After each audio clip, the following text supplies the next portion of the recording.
मित्रांनो, मागील काही दिवसापासून काही शेतकरी माझ्याकडं विविध कारणासाठी आलेले होते. त्यामध्ये प्रामुख्यानं आता सध्या पेरणीचे दिवस आहेत. पेरणीच्या दिवसामध्ये त्यांना कर्ज घ्यावयाचं आहे. कर्ज घेण्याच्या अनुषंगानं जोपर्यंत सातबाऱ्यावरती बोजा चढत नाही, म्हणजे तोपर्यंत त्यांना कर्ज बँक देत नाही, अशा स्वरूपाच्या काही तक्रारी प्राप्त झालेल्या होत्या. आणि त्या अनुषंगाने तलाठ्याकडं त्यांना आपल्याला ऑफलाईन ते बोजा चढवण्याची त्यांनी विनंती करत होते. परंतु प्रकरणात आपल्याकडं तुम्हाला सांगतो की ई हक्क प्रणाली द्वारे आपण असे जे काही छोटे मोठे कामं आहेत ते आपण डायरेक्टली सेतू मार्फत किंवा स्वतःही आपण करू शकतो.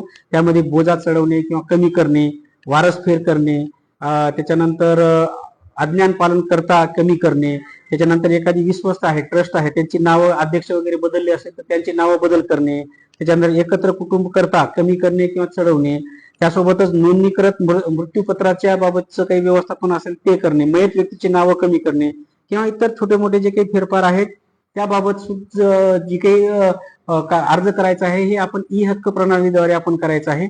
ई हक्क प्रणालीद्वारे ज्यावेळेस हे आपण अर्ज करतो त्यावेळेस आपल्या मोबाईल क्रमांकावर मेसेज येतो. आपण हे एक तर स्वतः करू शकता किंवा सेतू मार्फत करू शकतात.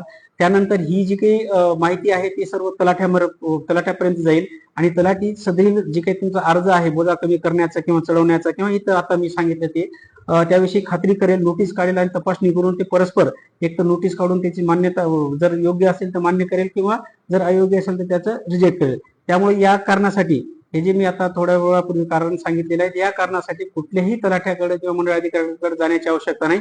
आपण घर बसल्या बसल्या ई हक्क प्रणालीद्वारे आपण हे काम करून घेऊ शकता. त्यासाठी कुठल्याही तलाठी कार्यालयात जाऊन आपण खेटे मारायची नाही. एक तर आपण सेतू ई सेवा सेतू केंद्रावरून करू शकता किंवा आपण स्वतः करू शकता.